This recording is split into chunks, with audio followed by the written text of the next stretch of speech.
What's good, y'all? Welcome back to the Everyday Hustle. I'm Adam Ali. Thank y'all for being here. Starting off my day with Samia, who's here in the back. And yeah, we're starting off this morning. About to head over to goat yoga. So definitely a new experience. But I'm excited for it. I haven't uploaded a video in a minute. It's been super busy, y'all. Been doing a lot of campaigns for like Instagram. Did a campaign with MasterCard. That went really well.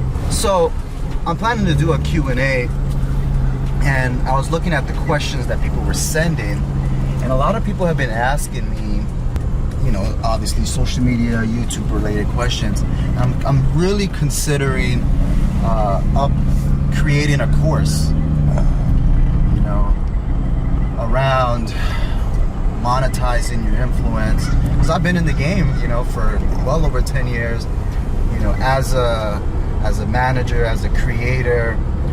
So I definitely have a great, you know, perspective around how to monetize and how to build influence. So give me some feedback. Let me know if that's something of interest. What would you like to see in there? You know, I'm obviously going to keep it very raw and just no fluffy type of content. It's just going to be like that real, give it to you guys. Because yeah, personally, I really feel like I got a lot to offer. You know what? Samia does have more subscribers than me on this YouTube channel. So yeah, give me some feedback. Let me know if that's something you'd be interested in. Have you ever taken one of these online courses? Did you find value in it? But yeah, I definitely think I have a lot of insight when it comes to building your influence, monetizing your influence, and you know, creating content that resonates with people. So let me know in the comments. I'm gonna go do some goat yoga right now with Samia. So today I'm gonna be doing goat yoga with Samia, father and daughter goat yoga session. Great way to bond and try something different. Yeah, and I'm scared. Samia is scared. I put a diaper on her because I think she might doo-doo herself. I'm just joking. Anyhow, comment below if you're into yoga. Comment below if you have experienced goat yoga, and we're gonna check it out. Let's do it.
That concludes goat yoga. I'll do it again. Will you do it again? Yes. You got over the fear? Yeah. There's the little... She has a hole in her ear. Was that just like from... bother you? She was a We'll be back. Texas ranch goat, and actually when we Drop got goat her, emojis she in the comments. was like those ranch. We're out here in the studio. So back in 2012, I released a motivational track called You Don't Want It Bad. And when I launched it, you know, it did really good. People really liked it. It actually was even on World Star Hip Hop. And I heard it recently, and I saw the video, and I was like, oh my goodness, this is so cringy. I gotta redo this track, okay? So that's why I'm in the studio here today, about to redo this track. I'll add a 10-year anniversary text to it. But you know, as much as, you know, time has gone by and I look back at it and I think it's cringy, I think there's a learning lesson here, which is you gotta still honor your work, because it is that work that has allowed you to, you know, propel you to this very moment.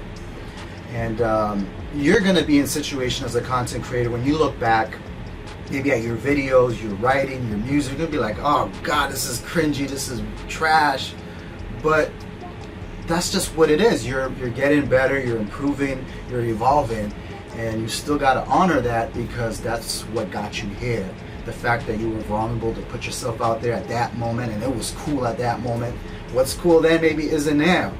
So, but at the end of the day, it brought you to now, and I think that's key. So don't be seeking perfection when you're creating content. Just go out there and do it to your best ability, and understand that you're probably going to look back at some of your stuff and be like, oh God, what was I doing here? And that's just the way it goes, man. But yeah, I'm here about to record this track, You Don't Want It Bad, and hopefully add some more oomph to it. I sound like a chipmunk in the track. I don't know. Like, I took the video down recently, and 2 people on Instagram messaged me saying, hey, can you put that video back? And I was like, wow, people still actually want that. What I think is cringy, they're not even, like, they use that as a source of motivation at the gym. What I'm trying to say is, just put yourself out there and honor, you know, your work. Let's get to it.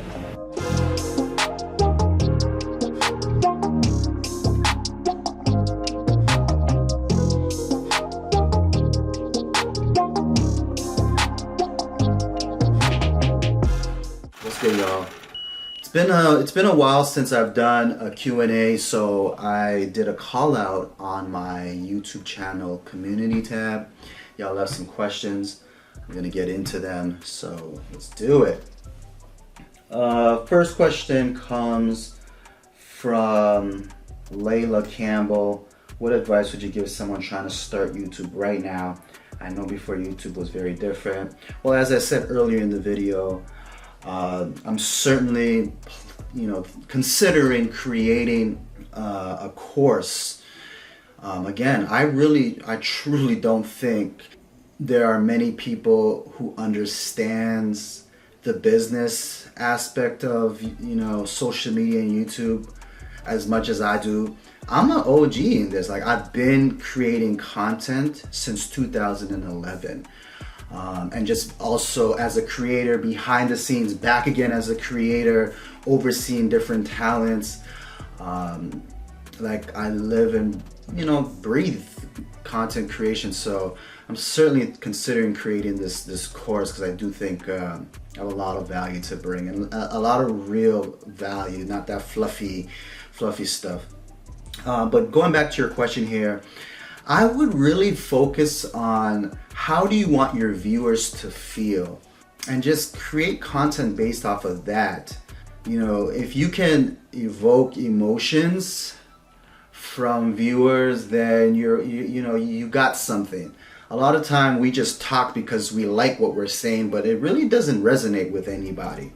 So I would really focus on that.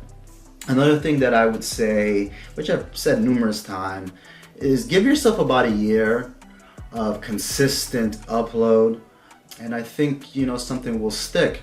As also mentioned earlier in the video, allow yourself to have some grace on the progress. You know, you guys see me at the studio earlier, you know, going to redo, well, this is not YouTube. Well, it is YouTube, because this video exists on YouTube. The You Don't Want It Bad video I was telling, you know, I showed you guys earlier.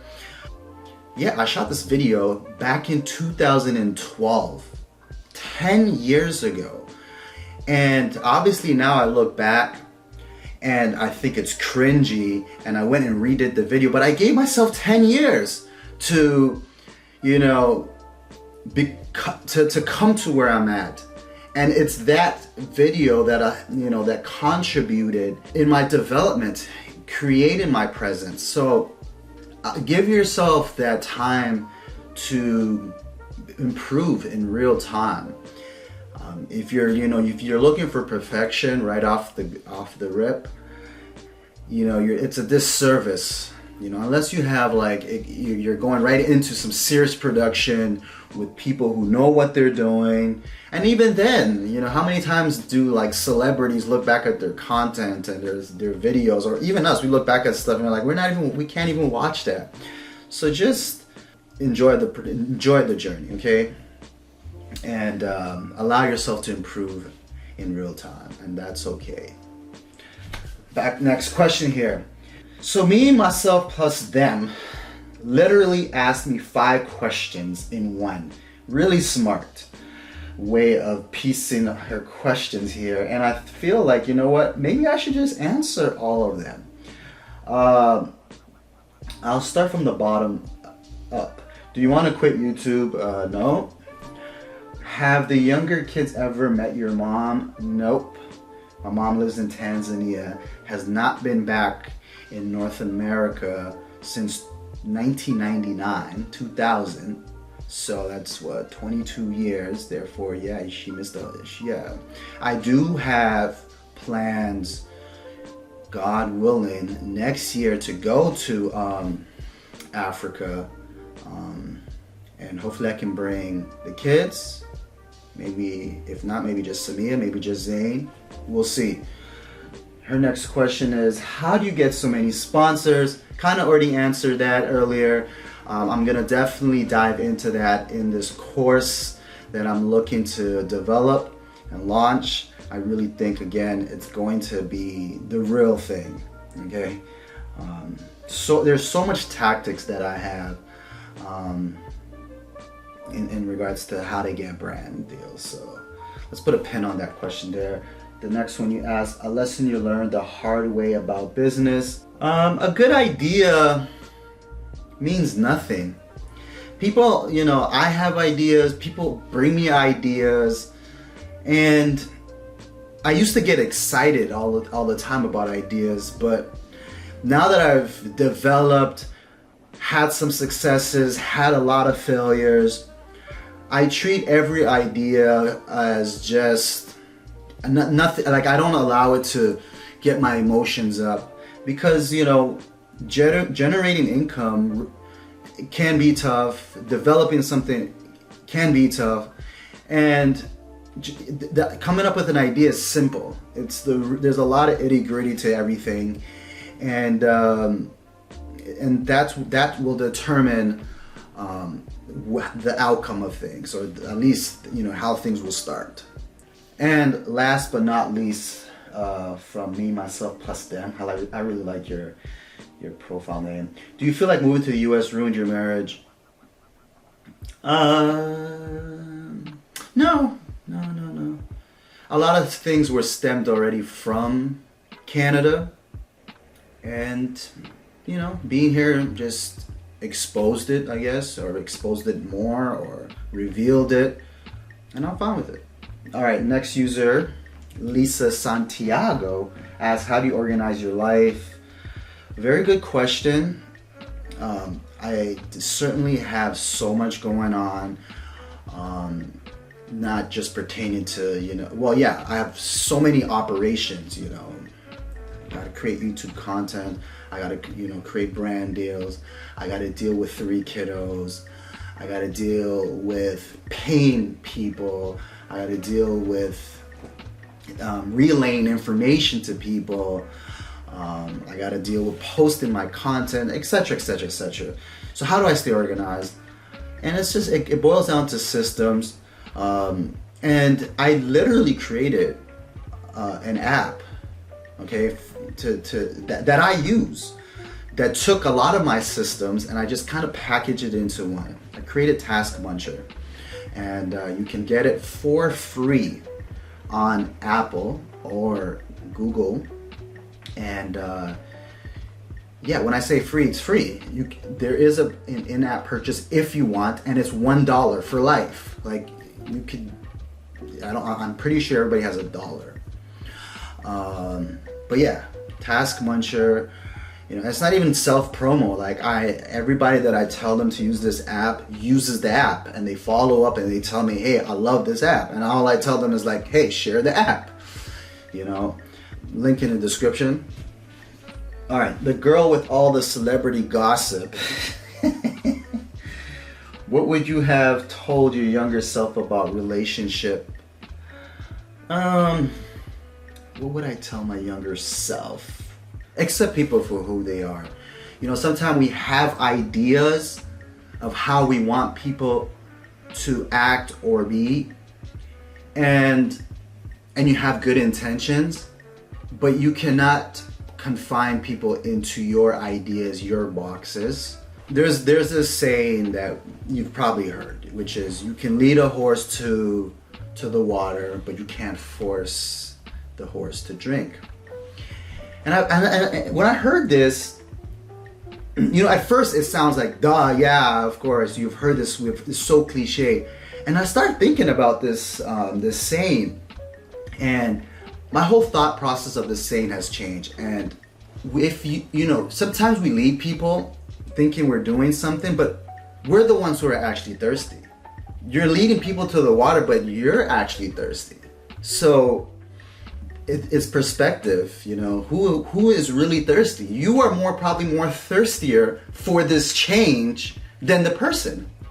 So, and you're leading them here, they're not ready. It's not their time. You feel me? So, something to think about.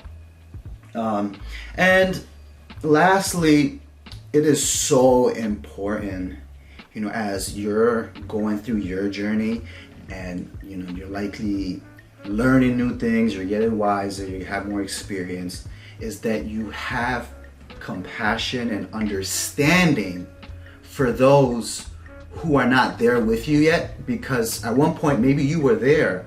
It's so easy to think you're better than, you know, to think you're better than or smarter than and wiser, but this is a you know, an extreme, you know, I think it's something that we should completely do our best to avoid. You should truly have compassion and understanding, and just be hopeful that people will see differently, because even though you may have a perspective now, it can be modified, it can be changed. That's kind of the few things that comes to my mind on what I would tell my younger self pertaining to relationships. Yeah, I think when it comes to me and relationships, I always do my best to really treat people as, you know, like how I want to be treated. Therefore, rarely do I ever have fallouts with people. We may lose distance, you know, we may evolve at a different pace from one another, but there will always be a line of communication. There will always be water under the bridge. And I'm just cool with everybody. So I think that's important too, is just treat people like gold, you know, just because that's the real currency, your relationships with people, your network. Anyhow, I think that was a good 10 minutes. I can keep going on. Something, you know, that I open to start doing more is potentially live streams right here on YouTube. Let me know if that's something, you know, you've been watching on YouTube. It seems like YouTube has definitely become a platform that viewers are really into these live streams and watching people talk in real time, asking questions. I even watched, the reason why I'm even saying that is I was watching a pre-recorded live stream yesterday, and the guy sat there for about 2 hours just answering questions, and I sat there for like the whole time and just listened to him, you know, and people were asking phenomenal questions, and I was like, you know what, maybe this is something I should do. So you guys let me know in the comments if that's something, you know, you are inclined. Nonetheless, appreciate you all for tuning into another episode here on the Everyday Hustle. Thank you so much. Comment, like, and subscribe, and I appreciate you all. Let me know again in the comments if I should really get this course going. Yeah, just let me know in the comments below. Appreciate you all, and I'm out. Peace.